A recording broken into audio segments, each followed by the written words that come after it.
Awaiting a dramatic development in the saga surrounding rancher Cliven Bundy, the FBI is on the case now.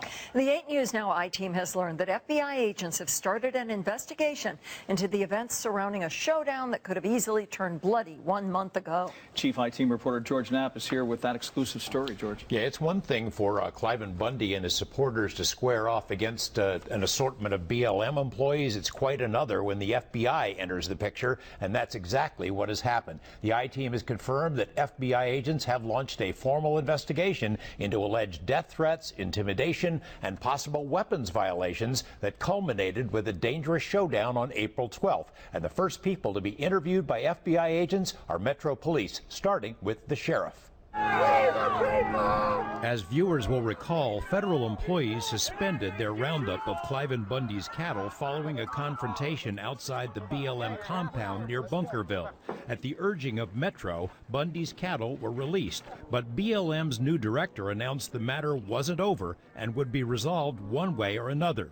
We now know what that means. That's just probably the scariest time in my life. Last week, we heard from Metro officers who intervened to protect the lives of federal employees from the 400 or so Bundy supporters and armed militia members. Officers told us they feared for their lives that day because of the assembled firepower and because many in the crowd had pointed weapons at officers, taunted them, told them they should be ready to die. Remember, we're talking about cattle, not human beings. Assistant Sheriff Joe Lombardo, who was left in charge of the Metro contingent by Sheriff Doug Gillespie, told us such alleged behavior would be the subject of a criminal investigation. The federal authorities are conducting an investigation, and I'm pretty confident that it's going to continue into the future. Would there be consequences for somebody who's there on videotape, on a news camera, pointing a gun at a Metro officer or pointing a gun at a federal ranger? Yes, there's going to be consequences.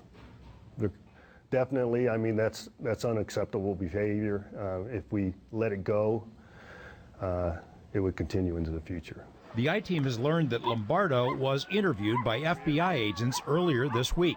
The first person to be questioned by the FBI team was Lombardo's boss, Sheriff Gillespie. The sheriff confirmed to us he was asked about what he saw the day of the showdown, whether guns were pointed at Metro officers. He declined to tell us what he said to the agents. FBI agents also spoke to an entire squad of Metro officers who were on the scene to act as a buffer between the crowd and the BLM.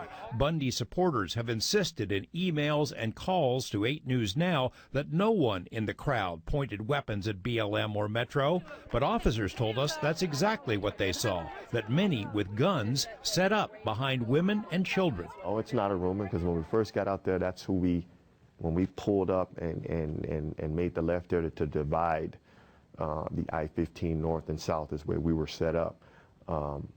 That's all you saw.